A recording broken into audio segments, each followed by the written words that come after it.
Hello and welcome to God in Film, the podcast where a Christian and an atheist dive into the best that cinema has to offer and see if we can find any parallels with the gospel or any other Bible stories. I'm writer and exhausted dad of two, Giles Goff. And I'm librarian and shockingly well-rested, Julia Hall. And today, for our 6th season, we're looking at The Eyes of Tammy Faye, the 2021 biopic about Tammy Faye Bakker, played by Jessica Chastain. We'll be asking, where did televangelism come from? What is the prosperity gospel? And what can we learn from the way Tammy Faye treated people with AIDS? Julia, I introduced you to this film for the podcast. What did you think of it? I really liked it. I liked it more than I thought I would. I tend to watch films in chunks. So I'll watch like 40 minutes and then I'll stop and watch something else. It drives my fiancé nuts. He's like, why can't you sit down and watch a whole film? But I watched Tammy Faye in 2 chunks, but only because I had to go to work the next day. But it had me absolutely hooked in a way that I did not expect. That's awesome. Yeah, I discovered it when it came out, and when you're listening to podcasts and then for some reason all three different, completely different podcasts that you're listening to all seem to be focusing on the same thing. So it just drew my attention to it. So without further ado, let's hear Julia's facts. I've got a few facts. Some of them I think are quite fun, quite juicy. So we'll start with the sort of beginning stuff. But obviously this film was made in 2021. But it was based on the 2000 documentary of the same name, which was actually narrated by RuPaul. I did some digging on this, and Randy Barbato, I think I'm pronouncing that correctly, and Fenton Bailey, who produced the documentary, actually went on to start Drag Race, RuPaul's Drag Race, in 2009, which I thought was very interesting because I knew that Tammy Faye was obviously very influential in the LGBTQ plus community, but I didn't actually know the connection with RuPaul there. And she was on the RuPaul show as well at some point in the late 90s, I believe. Jessica Chastain watched the documentary during her press tour on Zero Dark 30, and she loved it so much that she knew that she wanted to make it into a biopic, and she got the rights for it in 2012. So just under a decade later, she was actually able to make it. Chastain also did all of her own singing for the movie, which I think is extremely impressive. She described it as, quote, stressful and, quote, uncomfortable, which I fully get.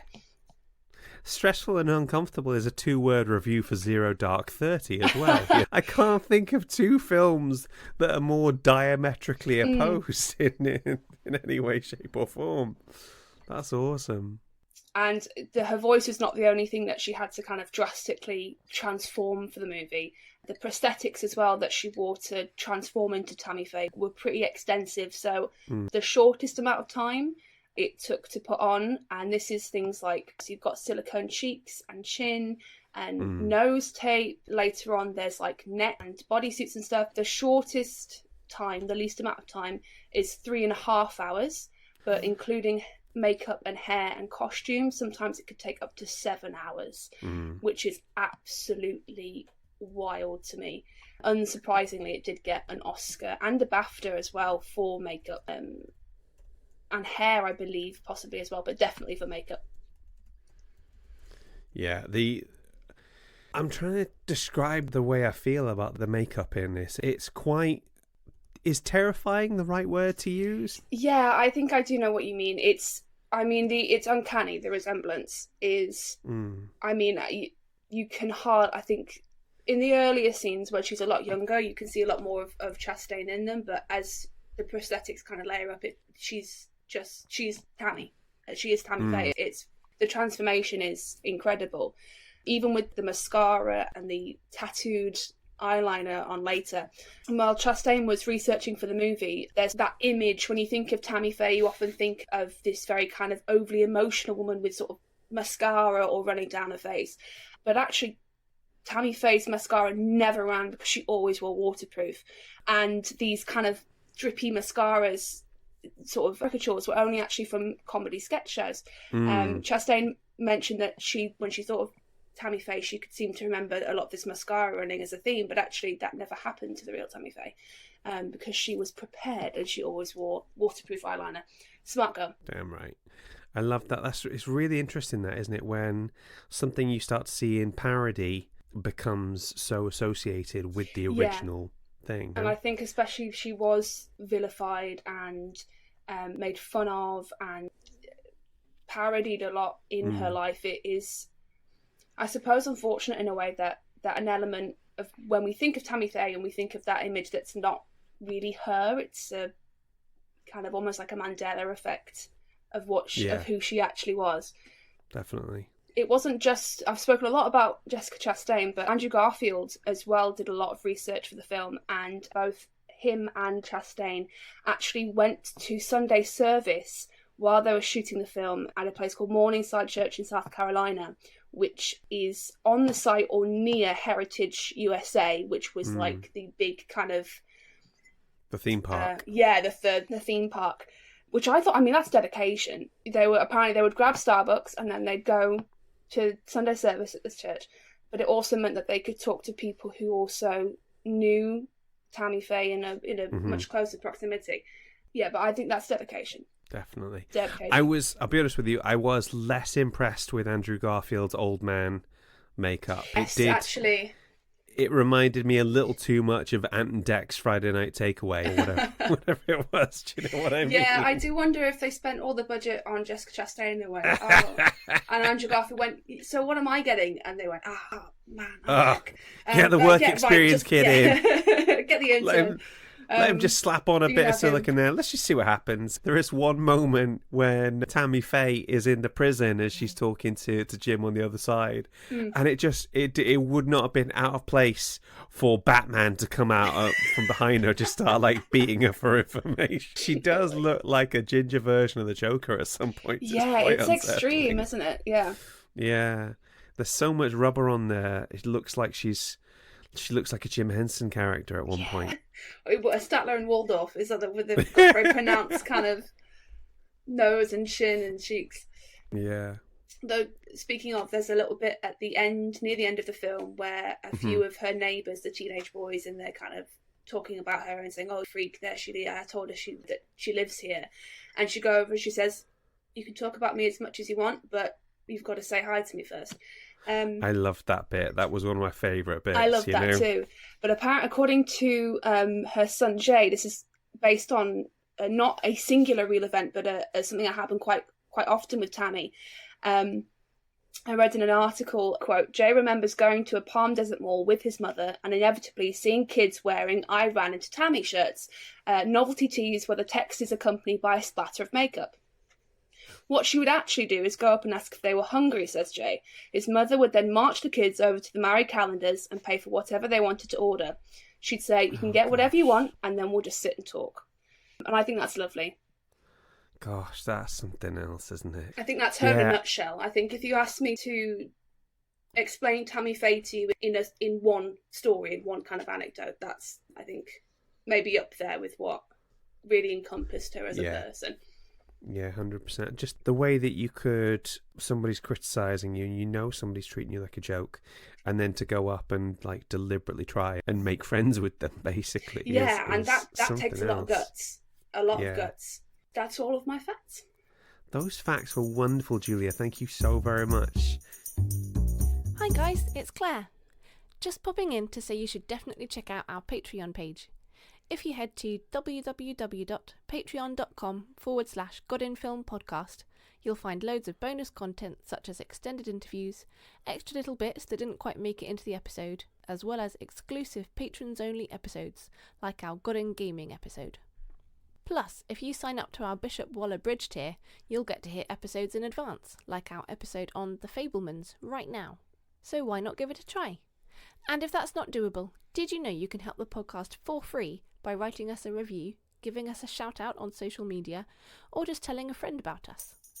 And now, back to the show. Okay, for this next section, for our next guest, we've got somebody returning to the podcast, somebody who is an absolute expert in pretty much any film we can ask him about. I'll let him introduce himself. Hi, my name's Andy Godfrey. I live in Milton Keynes. I'm a full-time evangelist working with an organisation called Outreach UK, so I spend my days trying to tell people about Jesus. I also am a film critic. I run the Mark Kermode Appreciation Society.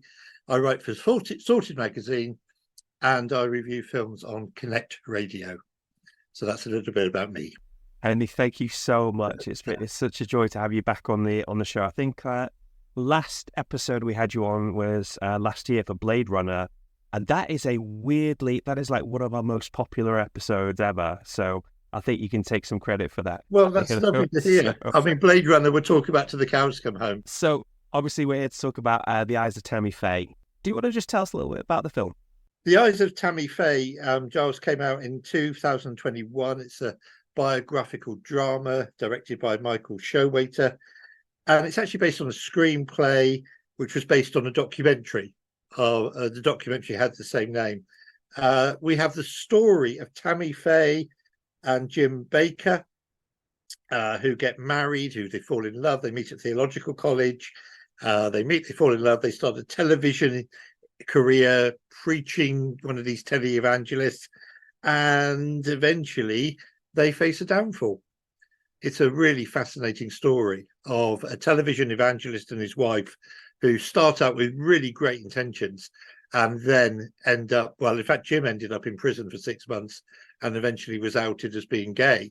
So this is a really interesting story. We follow the two central characters on a journey, an incredible journey, really, and get a little bit of an insight into what was actually going on. It's interesting that you talk about how their motivations start off pure, and you can start to see a little bit of a degradation of that as we go along.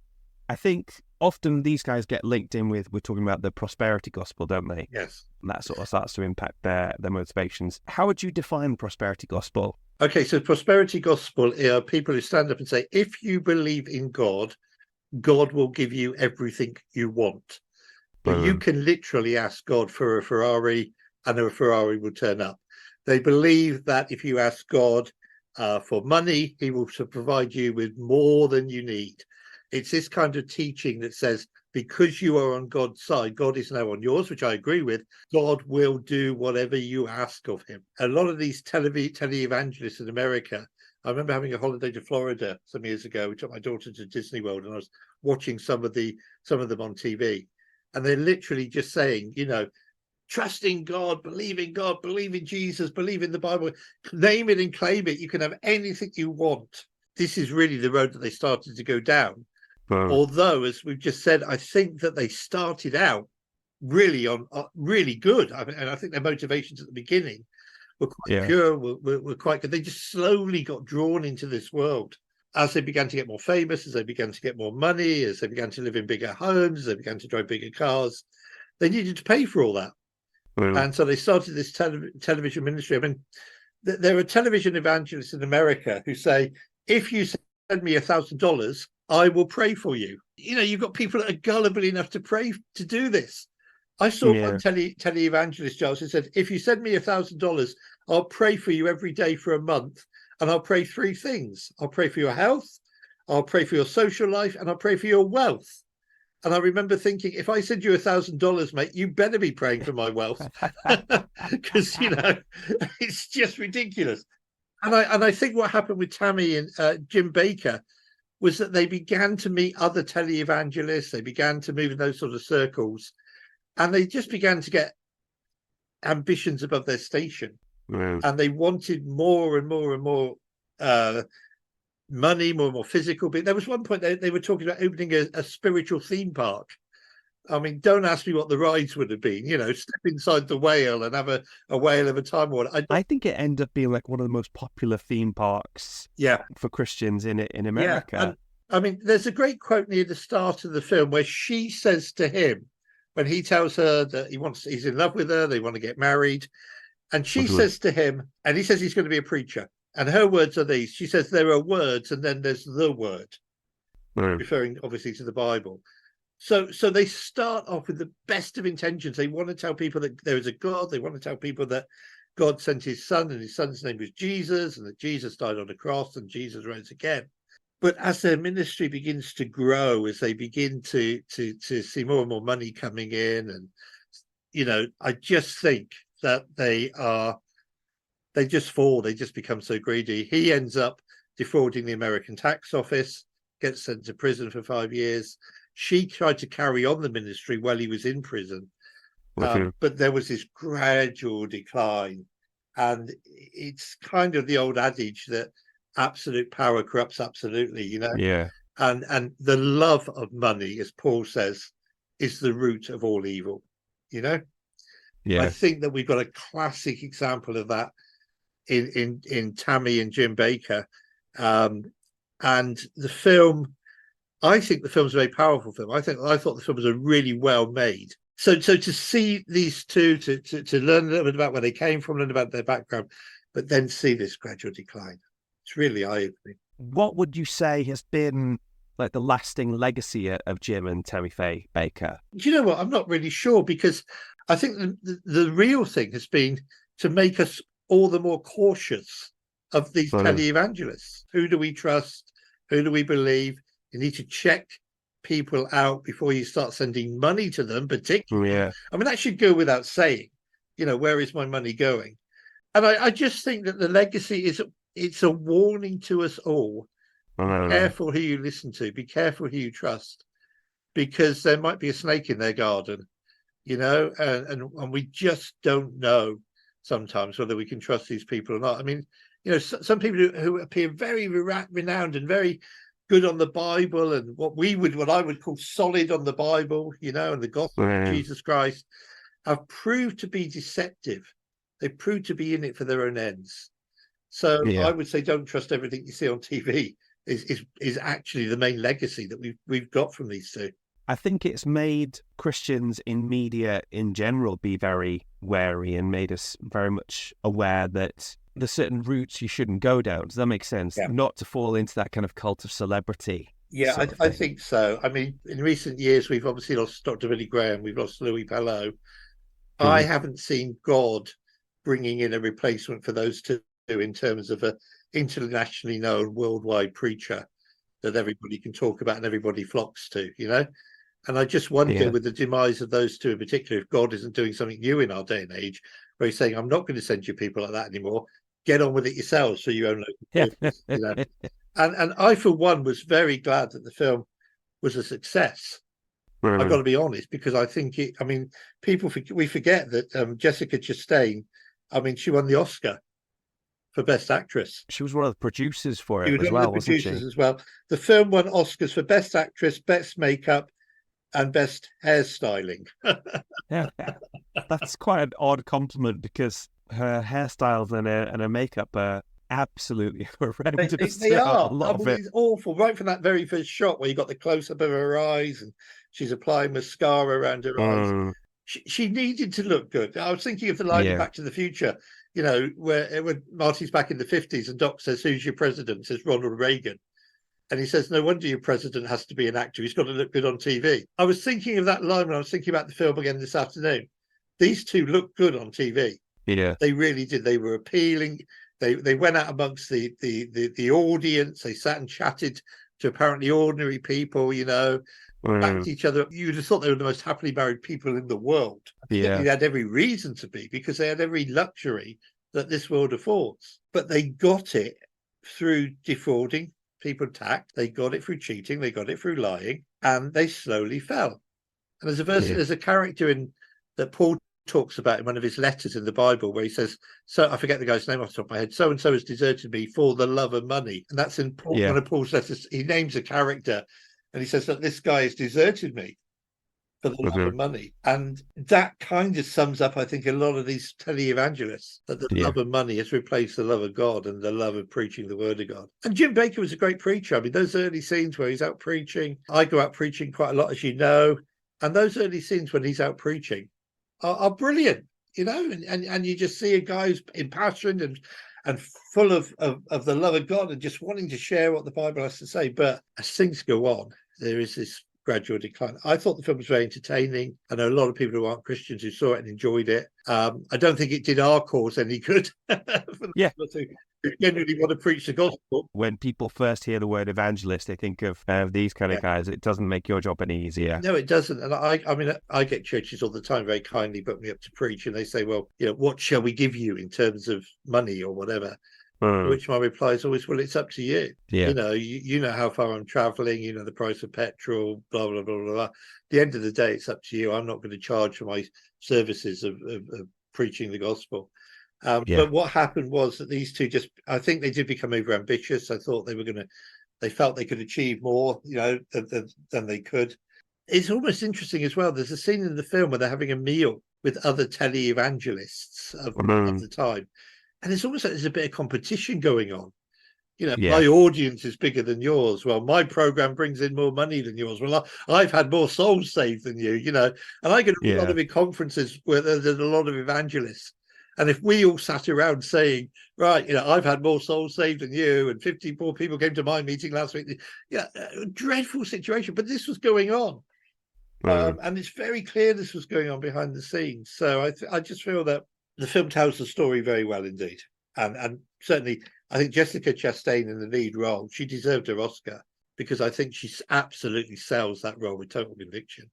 And of the two, you get the impression from the film that she was the one who was most hesitant about the danger. She could see what was beginning to happen.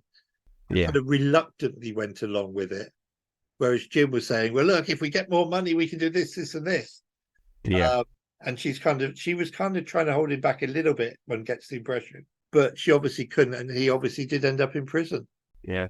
Listen, Andy, thank you so much for coming to talk to us. It's such a joy to hear just somebody with just this expert level of knowledge about any film that we ask you about. It's all in the research, Charles.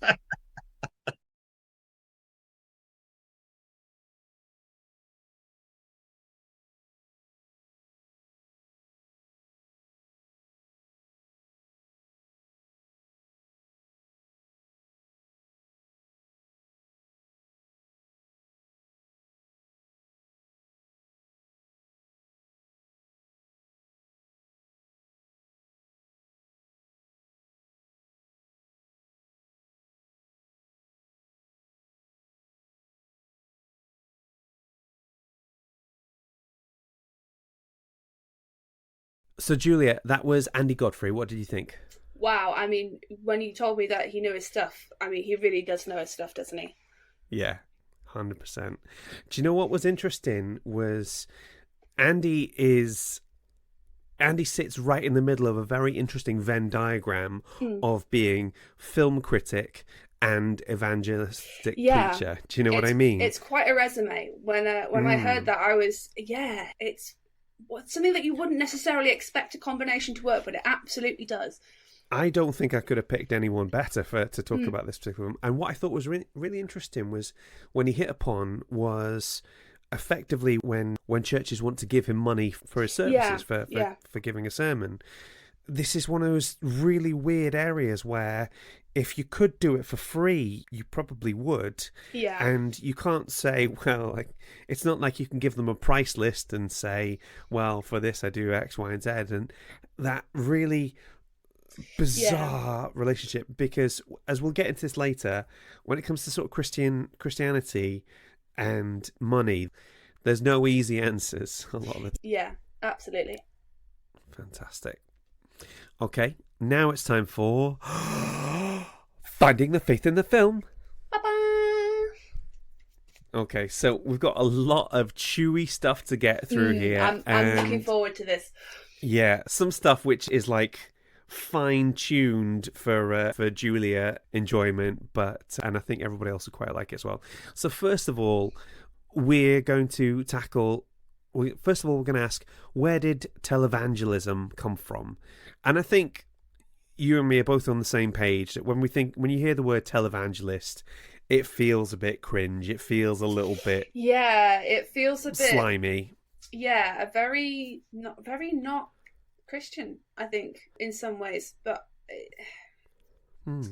Yeah, it just, I don't know, it always seems very exploitative to me. And I think before I watched this film, what I love about this film is that it simultaneously shows you the absolute best of televangelism about what it should be, and the absolute worst of televangelism. Yeah. Which I think this comes with a lot of the more sort of negative of sides of any organised religion. That always tends to be the slightly more vocal, the thing that you come away with the most sometimes. It always seems to be It's like, so when I'm at school, I could have 5 really nice, positive interactions with my students that day, and I could have one really awful one. And the awful one, it sticks with you a lot more. And definitely. You wish that it didn't, but it absolutely does. And I think the same can very much be said when we think of televangelism. We think of the Jim Bakker side and the sort of very negative, greedy, grasping kind of side, rather than the side that it should be, which I suppose is the Tammy Faye side, right? Yeah, 100%. So televangelism is a predominantly American phenomenon, and it can find its roots going like all the way back to the 1930s in radio. Okay, so radio had Christian ministers speaking on them right back to like 1923, and like everything else back then, radio was a heavily segregated medium. So whilst white preachers are on radio, black preachers are like shuffled out, and they're actually recording their sermons on vinyl and selling them, and they're being sold in record shops like you'd have music or comedy records at the time. And what they start to notice was that the more excitable, more flamboyant, more charismatic sermons tend to sell better than some of the more dusty, dry academic sermons. So it's impossible to say exactly what came from where, but this need to make sermons exciting and urgent bleeds into the mainstream Christian speakers on radio. Okay, so Christian media begins to transition from radio to television in the 1950s, and at that point we begin to see the emergence of some of the characters that turn up in this film. So like Pat Robertson's Christian Broadcast Network is founded in 1961, and then other evangelists come up this time, like Oral Roberts, Jimmy Swaggart, Jim and Tammy Faye, Jerry Falwell, and Pat Robertson. Just side point, Vincent D'Onofrio as Jerry Falwell. Was it just me, or was he scarier in this than he was as Kingpin? Yeah, I think there was such a quiet menace to him. Weirdly. Yeah, especially when the scene where they're in the car and they're sort of scouting out the site for Heritage USA, and he's talking with Jim about backing the right presidency and all this other sort of political stuff, and Tammy sort of leans forward a bit and goes, look, can we maybe keep politics out of the church? And he shuts that down like immediately. Ooh, 100%. Bad feeling. Ooh. Like the Jerry Falwell and Kingpin thing reminds me of like Voldemort and Dolores Umbridge, because Voldemort and Kingpin are the kind of sneering, evil, twisted villains that you're never really going to see in real life, but everybody's flipping met a Dolores Umbridge in their time. Everybody's met like a Jerry Falwell kind of character. So another famous evangelist that turns up in this time is Billy Graham. Have you ever heard of that guy? No, I don't think I've come across him before. So he is like this world famous preacher. Believe it or not, he turns up in season 2 of The Crown. He preaches. Oh, really? Yeah. Because I have watched The Crown, so I may have seen him and then forgotten all about him. So Billy Graham is one of these. He's really interesting. He starts off as very socially conservative, and then over time he kind of gets more liberal and changes his mind on like some of the racial politics. He was basically like pastor to the presidents, to pretty much every president that was around from see, this is ringing a bell. I think with some. It's been a while since I watched season 2 of The Crown, but it's some of it's coming back to me, I think. Yeah. So what I'm trying to say is like, not all evangelists are terrible. Yeah, it's not absolutely. a given. Billy Graham led these massive missions over in the States and also over here, and I can kind of trace, like a lot of people, I can kind of trace my spiritual heritage back to Billy Graham, because the person who was preaching the night I became a Christian at a Billy Graham event, and because he had such an impact, there's probably a lot of people who can trace back to him that way. So, but as well as he's known mainly for being like a touring evangelist, a lot of his sermons are televised and put on radio. So that gives you like a very brief overview of how it comes about. Now, some basic observations about the sort of style of the evangelism can be drawn out here. A lot of televangelists are sorry about that. A lot of televangelists are non-denominational. When I say denominational, do you know what Do you know what that means? Is this so the type of Christian that you are? So Yeah. Catholic or Protestant or Baptist or Presbyterian or something? Yeah, that's is that sort the of the general, right vein? Yeah. the general gist. Broadly speaking, Catholicism sort of comes around after I think it's the 3rd century. Everybody gets together and says, okay, well, what do we believe? What should we put in the Bible? What should we throw out? Well, do you guys actually believe that? No. Okay. And do we think that's like proper Bible, or is that Bible fanfic? So that's the Catholics. There's a split around the 10th or 11th century, and it kind of splits off to like Catholic and Greek Orthodox, and then obviously how Protestantism comes about with your boy Martin Luther. And then from there, he's checking it twice. He's putting up on the cathedral doors. He knows. So it all kind of spreads out from there, and then it's like roughly every generation, there's kind of somebody who comes along and says, no, you guys are doing it wrong. This is how we should be celebrating God or telling the gospel. And from there, from within Protestantism, you get your Methodists, your Baptists, your evangelicals, your Pentecostals, and so on and so forth. And I think because Protestantism, at least in the UK, starts with a split from an organised, in a way that kind of normalises it. I would agree with that to an extent.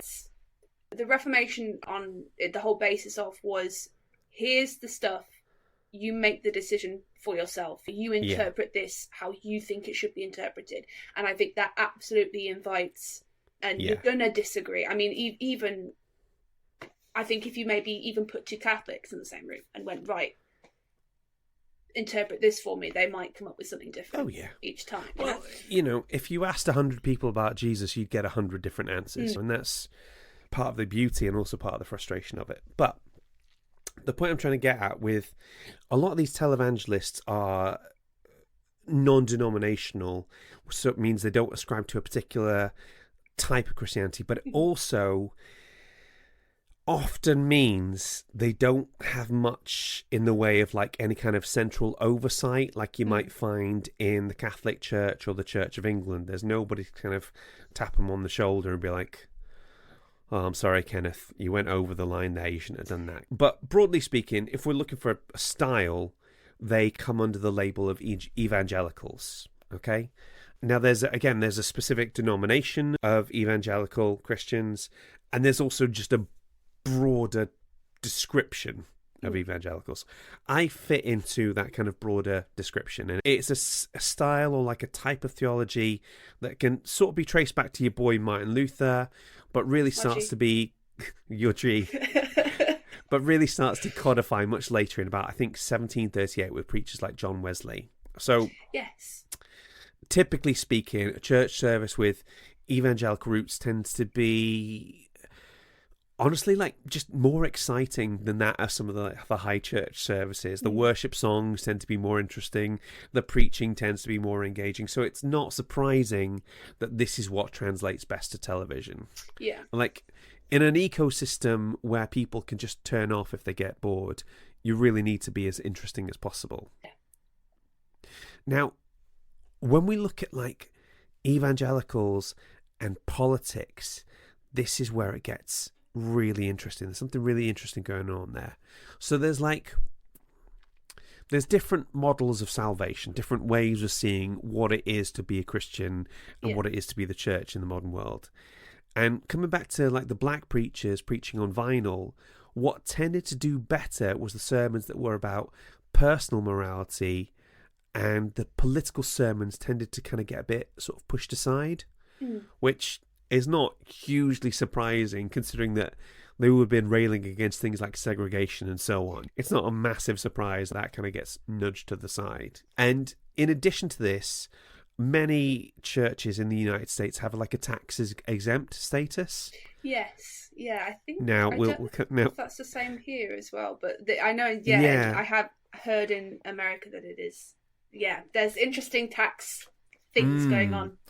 Now, like, if we look at this with the nice, this is how this was intended to be way, they don't pay tax on a lot of their income. And the reason for that is that in some cases the church is effectively like filling in a gap that the state would have to fill in otherwise. Yeah. So, for example, if you're running a soup kitchen or youth programs or outreach programs for people on the streets, it makes sense that you would want to make life as easy as possible for those guys. And by having this, but the thing that happens is there's not a whole heap of regulation in terms of this. It's not like anyone's coming around and sort of checking and saying, okay, how much have you actually helped society? Yes, I get that you preach the gospel.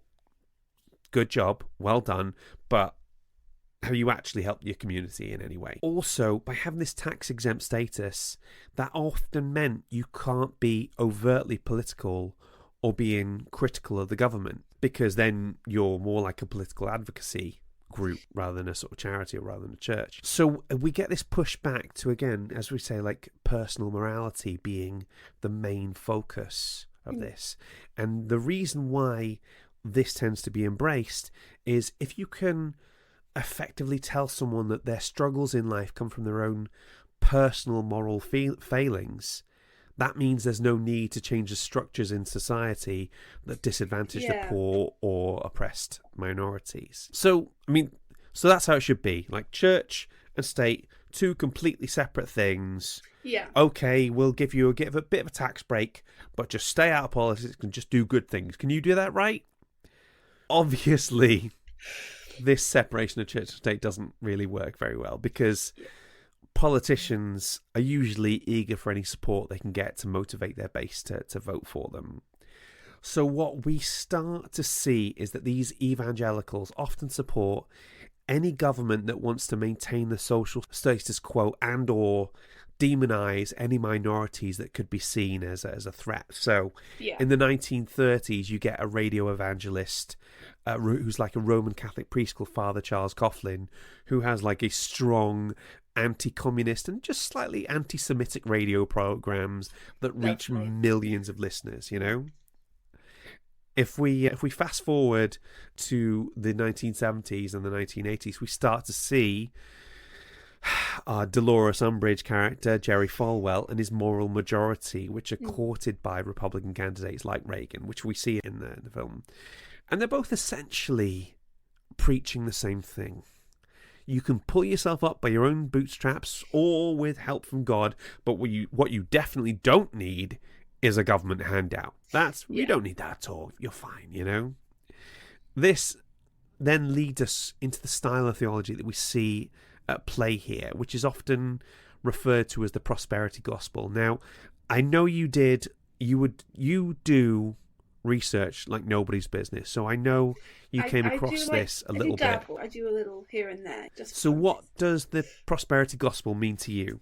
So from my understanding, a prosperity gospel is the idea that God, if you ask God for something, and it can, our wonderful expert mentioned, and it can be something like a Ferrari, and God will grant it to you.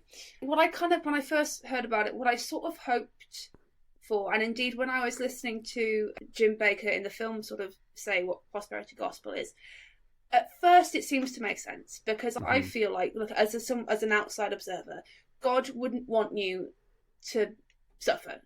You know what I mean? I think especially in today's late stage capitalist society, money is pretty important to exist. Speaking as somebody who might own a house, maybe, if I work really hard. If you stop eating all that avocado toast. Look, man, avocados are good. If the prosperity gospel worked in avocados, I would be set for life. But I sort of thought of it as a nice idea that, God wants you to be able to sort of afford a house and have basic necessities. And then obviously, as I think with a lot of things, sometimes it just got distorted beyond anything really, and it was more about just God doesn't want you just to kind of get by and not be comfortable. He wants you to be wealthy. And to do that, you've got to send me money. And I'll make sure that I'll pray for you, or I'll get that in kind. So, I mean, and I think I sent this quote to you from Andrew Garfield, but he was saying how, quote, ultimately, he just misinterpreted the word prosperity in the Bible, because from the original Greek it meant spiritual prosperity, which, as we know, is kind of the antithesis of material prosperity. But he just happened to miss that little detail and created an empire and a whole movement based on the idea that God wants us to be rich and have nice things, which I think knocks it on the head, really. That quite profound there from Mr. Peter Parker himself. Truly understanding that with great power comes great responsibility.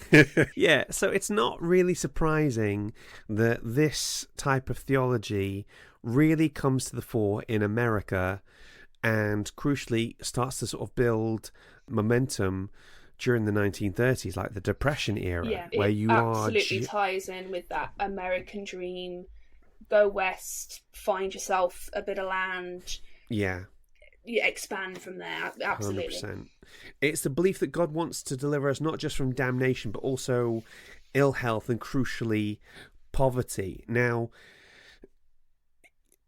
how can I put this? There are people who can misquote Bible verses at like an Olympic standard, okay? And the one that always comes out for this kind of thing is Jeremiah 29:11. For I know the plans I have for you, declares the Lord. Plans to prosper you and not to harm you. Plans to give you hope and a future. Now, don't get me wrong. That is a really nice Bible verse. That's the kind of thing where when you're like on a birthday or when you're getting married or whatever, somebody in your church, somebody who you love, somebody who loves you will write that in your sort of greetings card. Yeah. And it'll make you go, oh. It's not enough to build your own personal theology around. You with me? Yeah. You know? mean, the Bible is a huge book. It's a book of it books, is a right? huge, Well, I mean, obviously the word Bible comes from biblio. It's not just a book. It's a freaking library. Do you know what I mean? Yeah, I think 66 books written by, 40 authors over the space of 1,000 years. You know? I think it's no sort of secret as well that I think the Bible occasionally contradicts itself. But I think that's only if you take sort of Old Testament and New Testament as... I think, people are allowed to change their minds. The Bible should also be allowed to change its mind, right? Just because something was written in Old Testament, it doesn't stick forever, right? Well, do you know what? It's really interesting you mentioned that, because the important thing to sort of factor in with these things is context, okay? So if I say to my boy Riley, listen, whenever we're near a road, we hold mummy or daddy's hands. We don't walk through a car park. We don't cross the road without holding mummy or daddy's hands. And you never go near a road on your own. Imagine if we have that. If I have that same advice when he's 18. Yeah, He'll never flipping leave the house. God told people things that they needed to hear at a certain time. Yeah. And there are certain things that are forever and always, and there are certain things that only work in a specific context. And the thing that's really difficult, the thing that we spend our lives pinging back and forth, is trying to work out the discernment to work out what's which one's a which. Yeah. Exactly. And this is the thing, right? We get, as Christians, we've got the Bible to look at. We've got each other to sort of talk to and sort of thrash ideas out. And we've got our own personal discernment. And the idea is that if you're really chasing God, if you're really trying to be the best follower of Christ you can be, that your judgment will improve gradually as you go along. That makes sense? Yeah, absolutely. Yeah, things evolve, and even everyone's allowed to change their mind about something. 100%, nothing's set in stone. Well, okay. Some things are set in stone. Just broadly, 10 things are set in stone. The rest broadly of it... speaking, it's like Jesus is real. Jesus was the Son of God. He died to save our sins. He came back, and God, Jesus, and the Holy Spirit are all kind of the one thing. Those are maybe the 5 things that for me I would say are like non-negotiables. Yeah. I absolutely, I think Jesus was a real person. Yeah. I maybe not, the jury's out maybe on if I think he was the son of God, Yeah. but I think you don't, the same way that I think King Arthur was very popular, and there is some, not much I don't think, but some scholarly thought that King Arthur was real. But he was like a Saxon. Are you thinking about Nennius? Soldier. Very possibly, but I feel like you don't Did get you all know, of these. Oh, sorry, go on. Did you know the first reference to King Arthur? It comes from like a 6th century monk called Nennius, who says he's talking about some other dude, and he says, and although he was no Arthur, he slew 400 men. Yeah. And do you know where that was written? Where was that written? Bangor. Oh, Kid you not, right? amazing. Oh, like one of one of the first Arthurian pieces of Arthurian literature came from Wales's first city, the centre of the known universe. Hey guys, it's Editing Giles here. So, past Giles made a few mistakes and conflated one or two things about Arthurian literature and the study of it. And in my defence, I was going on based on a lecture from 20 years previous, so give me a break. So, the oldest source of all doesn't actually name Arthur, but it names what others later said was Arthur's most famous battle, the Battle of Badon, which was normally dated around 492. And then the second is a Welsh poem from just after AD 600, which praised a Celtic warrior who had been killed in an important battle by saying that, although he was not Arthur, he had slain many enemies on the ramparts of his fortress.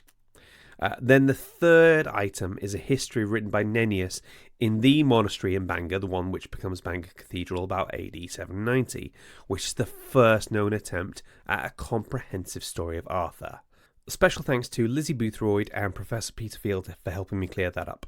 I appreciate most of you guys are not Arthurian nerds, but I wouldn't have been happy letting myself just make mistakes like that, so I wanted to correct it. Back to the show. Anyway. But this is another podcast for another time. I feel like you don't get, and especially if you look at the Bible, I feel like you don't get these stories and these tales and these accounts have to come from somewhere, right? Surely there must be one defining event or one defining person that sparked all of this. So I think it's more than plausible that Jesus was a real person. Yeah. It's, for me, I'm maybe not so certain on him being the Son of God. We got plenty of time to try and change your mind. I don't know. Next season it could be a Christian and a Christian. Let's do this festival now. You never know. You never know. Listen, the best thing is, it's not my job to convince you. I just have to tell you about this stuff. Jesus doesn't go around saying, like, listen, you got to just keep going at them until they finally give in. He's just like, dude, just tell them about me.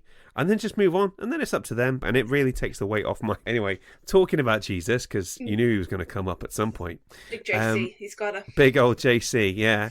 There's this line in, I want to say Mark 10, 29-30. He says, truly I tell you, Jesus replied, no one who has left home or brothers or sisters or mothers or fathers or children or fields for me and the gospel will fail to receive 100 times as much in this present age.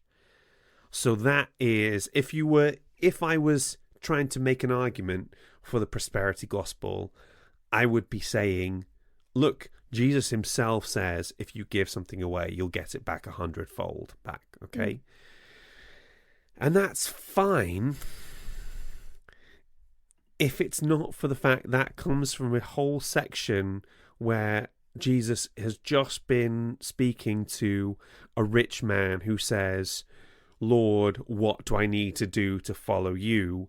And Jesus says, sell everything you've got and come and follow me. And the dude goes back absolutely deflated because he just can't do it. Jesus says this bit where he says, truly, I tell you, it would be easier to fit a camel through the eye of a needle than it would for a rich man to sort of enter into the kingdom of heaven. And listen up, Jeff Bezos. Sell your stuff. Elon, if you want to sell your stuff. Sell all the Teslas. Yeah. So again, it's this idea that being rich is probably going to be one of the biggest barriers to following God that you're ever going to get. And you end up with this kind of view of God as like this kind of cupboard love thing. I love you, you give me stuff. Like now, my friend Robert Helms had a really good line. He said, if God gave us everything we wanted, we'd be walking by sight and not by faith. We'd never have our faith tested, and we'd never learn to depend on God. And that worked. You know how sometimes things just coalesce beautifully? Because my friend Natalie Miniker of this parish told me about the concept of epistemic distance. It's the idea that God makes his existence deliberately unprovable and ambiguous so that we're able to act with true morality. A moral action that's performed only to impress a noble and provable deity would be corrupt in nature. Basically, the idea that morality is what we do when no one is watching. Yeah. It's the idea that if this was what it was like, then do you really believe in God, or are you just trying to please your boss? Yeah. It's really difficult because it's not just about wealth. If it was just about wealth and sort of wants to get rich, that would be one thing. But also another aspect is healing. This can mean that there are some particularly vulnerable people who get sucked into this kind of ministry because conventional medicine doesn't have any answers for them. And it's really easy, if you wanted, to look at how gullible they are for believing in this kind of thing. But when you are dealing with like chronic illness, you really are willing to try just about anything. And I think one of the things about televangelists is that they're so far removed from the people that they're usually talking to that they don't get to see the harm that's happening to people by donating so religiously to their ministries. God doesn't want you to give so much that you end up being in financial trouble. And I believe that God can heal people. I've obviously had a long-term injury going back to my childhood. And so obviously I believe he can heal people, but I also know that he doesn't always do that. And just because he doesn't heal you doesn't mean that there's no God, or doesn't mean he isn't sovereign. And I think I've talked about this in the past. For Christians, our relationship with God isn't transactional. I'm not in it for what I can get out of him. I was trying to think of a good comparison, and I was thinking, like, imagine you've just had a long day at work. It's not been 5 kids who are great and 1 kid who is horrible. It's been 10 kids who are horrible, and like your bosses are on your back as well. You come home and your fiance has just made you the most delicious, amazing meal. They've drawn you a bath and given you a book and just said, you know, like, you give me, if there's anything you need, give me a shout. And you're like, if you're listening, Dan, take notes. You're just like, oh my gosh, I love you so much. And then you have another day where it's a really tough day and it's horrible, and you come home and your fiance has done none of that. He's just sat on the sofa, been zonked out. And does it change how you feel about them? Are you like, okay, well, my dinner's not on the table, so I don't love you anymore? Yeah, that would be ridiculous. I think that's a really good analogy, actually, that I think that sort of makes sense. You love unconditionally, right? And you know that even though in this imaginary scenario, which has never happened, even though my lovely fiance hasn't cooked me dinner and has sat on the sofa all day, he doesn't love me any less either. Yeah. Like I say, that's the best way I can put it. And I've said this like probably a million times before. It's not, for me, it's not really a religion. It's a relationship. And if this person can stand by me even when I let him down consistently, it would be disingenuous for me to give up on him when he doesn't give me something that I need. Does that make sense? Yeah, no, that I know. I mean, I suppose in a way he's got a lot of people that he would need to theoretically cook dinner for. I know Jesus fed 5,000 people with like 5 loaves of bread and like 5 fish. So I don't know, maybe if you got Jesus to do some of the cooking, he could make it, right? Is it Bruce Almighty where Jim Carrey becomes God for a bit and he says yes to every single prayer that he gets? Yeah. And then it's something ridiculous with the lottery where like it's a 20 million pool and like 20 million people win, so they all just get £1. It would be kind of like that, right? If God said yes to everything all the time, would that actually really be beneficial for everybody all the time? Exactly. Maybe? Yeah. I think we're going to end that section there because I don't think we can do any better. The last thing I wanted to talk about was Tammy Faye's interview with Steve Peters.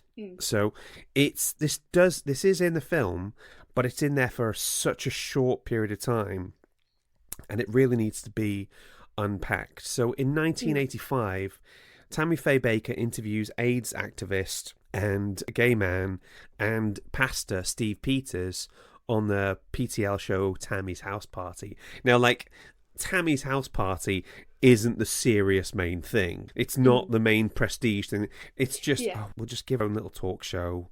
Just she can talk to whoever she wants. Just keep her happy, whatever. And Steve talks about his life as a gay man and his own battle with AIDS, and he discusses his many AIDS-related illness, including cancer, and also discusses turning to his faith in God to help him pull through.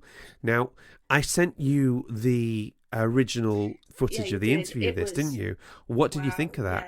Yeah. I didn't think it would kind of get to me, but I think it was quite a, what's the word? Not jovial is maybe the wrong word, but it was quite a sort of light-hearted interview. Yeah.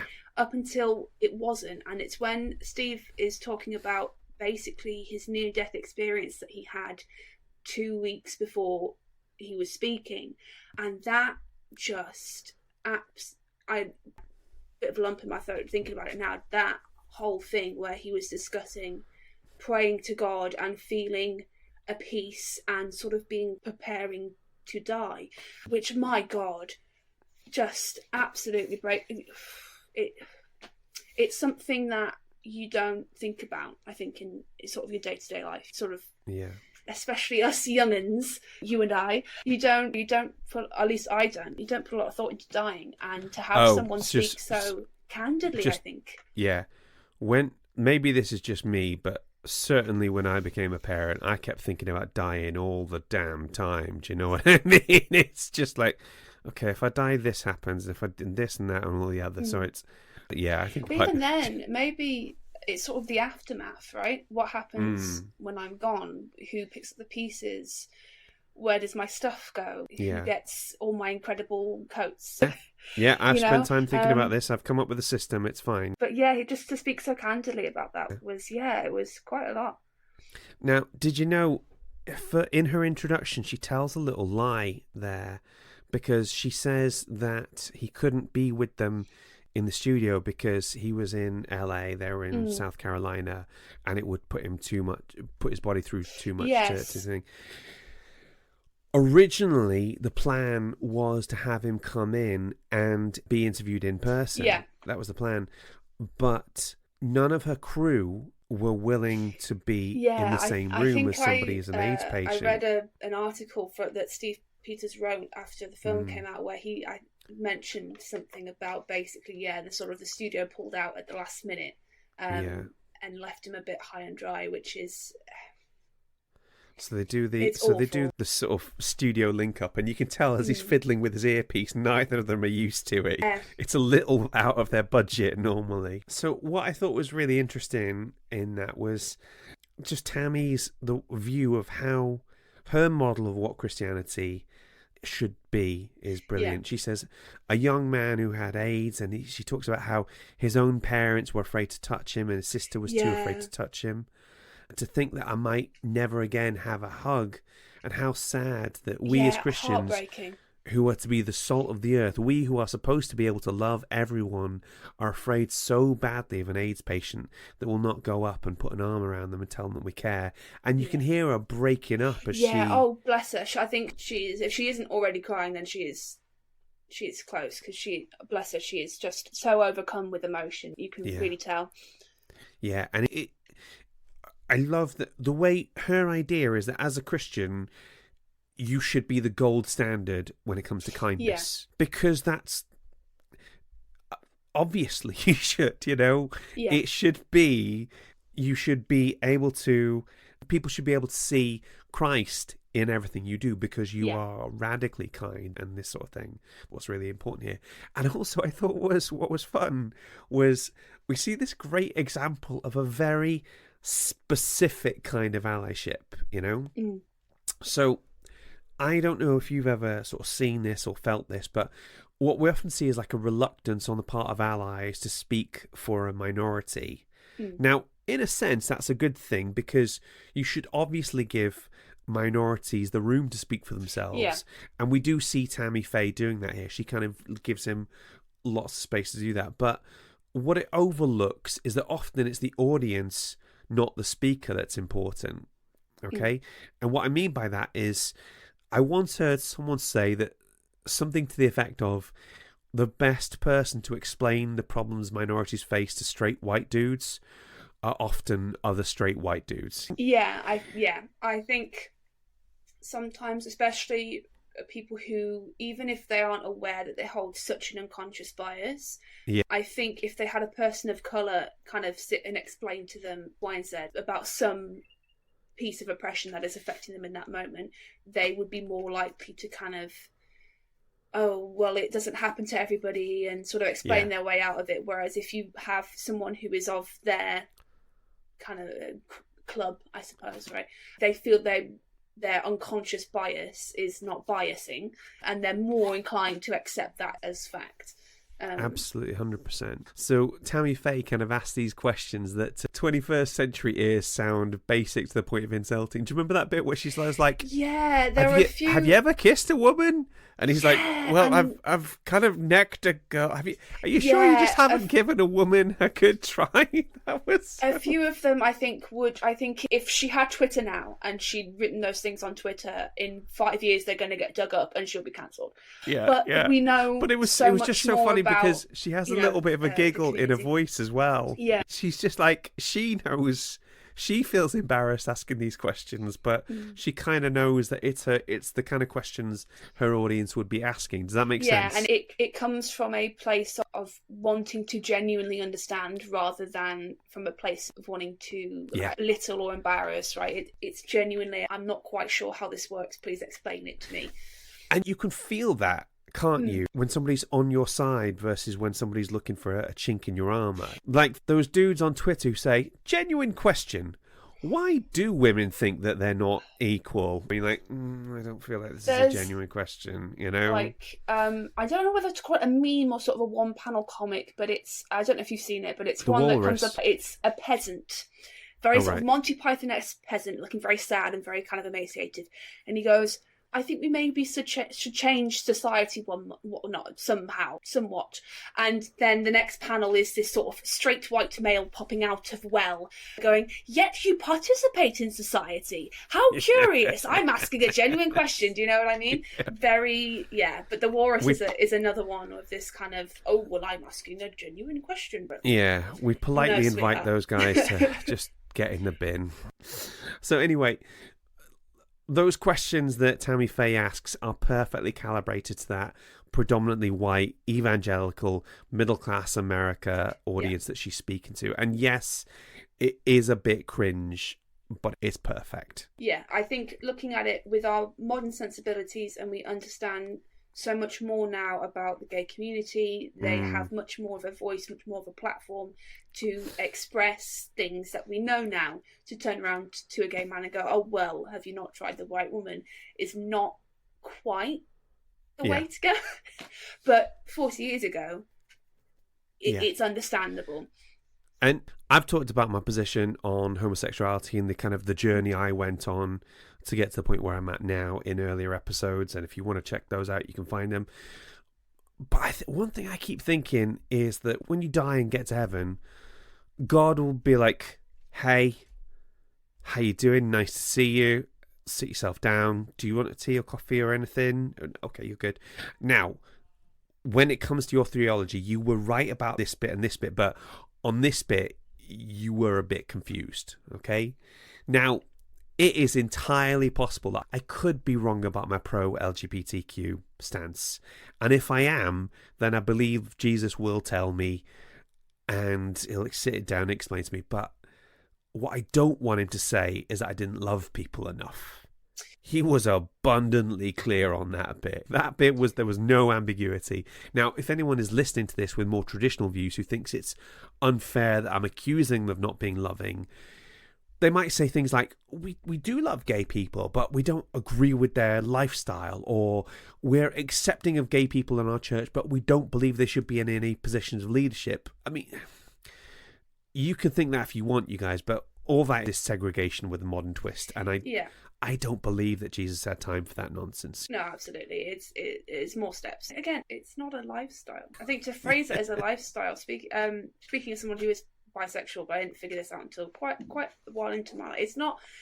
I don't live my daily life going, right, okay, well, as a bisexual, how should I do this precisely from my bisexual point of view? I just go out and buy my groceries, you know what I mean? It's not. Yeah, but you bought them bisexually. Oh, I mean, I did. You were thinking about Gillian Anderson while you were doing it. Who isn't thinking about Gillian Anderson, to be quite honest, man? That meme, like from the two sort of bicep muscles, come together, and it's like straight dudes, gay women, and the hand is just Gillian Anderson in the middle there. I mean, did you see her in Hannibal? Oh, that's a podcast. Yeah, that's a podcast. Yeah. So anyway, this interview with Steve Peters, the parallels with Jesus here are painfully obvious. In the 80s, AIDS victims are literally treated like lepers. There's no real understanding of exactly how this untreatable disease was transferred, so people don't want to be anywhere at all around anyone with HIV or AIDS. And to an extent, after having remembering what the early days of COVID were like, I can almost sympathise with that, that sense of that kind of panic. And additionally, the fact that this hit the gay community first meant that some of the more homophobic parts of Christian culture had taken to seeing it as God's judgment in some way, shape or form. Yeah. Now, like I said, we talked about that in the past. Jesus says literally nothing about homosexuality, and much of people's opinions about it come from either the Old Testament or the writings of St. Paul. So, if you're ever unsure about what Jesus thinks about a subject, then the only thing you can do is look at what Jesus did in these kind of situations. And time again, Jesus is consistently going to the poor, marginalised and oppressed, whether it's the Samaritan woman at the well in John 4, Jesus and Zacchaeus the tax collector in Luke 19, Jesus and the leper in Matthew 8, Jesus and the thief on the cross in Luke 23. His last act before dying practically is to comfort someone who is at the absolute margins of society. Yeah. Basically, if Jesus were alive today, don't even bother trying to book him to speak at your church, because he's not going to show up. If he was in Manchester, you wouldn't find him in church very long. He'd be on Canal Street handing out bottles of water to clubbers and letting people tell him about their problems. And the older I get, the more I realise that the most important thing to do is love people first, and the rest is just details. Yeah. It's literally our whole thing to love people the way Jesus would love them, because if we don't, they'll go and find that love somewhere else, and we can't always guarantee that love will come from the healthiest of sources. Yeah, and there's a quote I saw, and it was, those who aren't fed love on spoons will learn to lick it from knives, which I think is a fantastic quote. It's just the rawest thing you've ever heard, I might have come across it on Pinterest, to be truly honest with you, so I don't know where she is now. But I read that, and it absolutely was seared into my brain rent-free. Yeah. Just such a raw quote. And that's how I feel, particularly having kids myself now. This is no longer a theoretical argument for me. This is like, if my kids are gay, I want my church to be somewhere where they're going to feel welcome, where they're going to feel loved and accepted for who they are, not we love you but, we love you and, this sort of thing. The last thing I'm going to finish on is a quote from Tammy Faye, where she said, when we lost everything, it was the gay people that came to my rescue, and I will always love them for that. And I thought that was beautiful. Last person you would associate with a televangelist would be somebody like RuPaul. Yeah, I was watching an interview that she did on the RuPaul show, because it was on my recommended after I watched the Stephen Peters interview. And she comes down on sort of a little runway, and she drops a coat and shows off a suit, and RuPaul is living. And they're literally just sat chatting like sisters almost. So who did the coat? Who did the suit? And Tammy Faye's going, oh, I got them in Chinatown for $60, and RuPaul going, oh my gosh, that's amazing. And it was just such a wonderful kind of relationship between the two. It was really heartwarming to watch. People will go where they're loved, and if you're a representative of Jesus, you're meant to be the gold standard of loving. Okay, that wraps up Finding the Faith in the film. I've had so much fun in this episode, Julia. This has been juicy. I've had so much fun. Fantastic. Thank you very much, ladies and gents. Please join us for our next episode, which is going to be on the Fabelmans, and we hope to see you soon. Julia, have you had a good time? I've had an amazing time. Yeah, me too. Okay, we'll see you soon, guys. Have a good one. Bye. Bye. God in Film is hosted and created by Giles Goff. That's me. Mixing and editing by Giles. Our logo was designed by Julie Walsh. And our theme tune was composed by Rick Lee. Waffle editing by Natalie Miniker. Please rate and review. Unless it's a 1-star, in which case, simply call 0800 24601, where one of our experienced operators will hear your negative review for the small processing fee of £10. Once your donation has been processed, Giles will hear your review and pray for you to change your mind.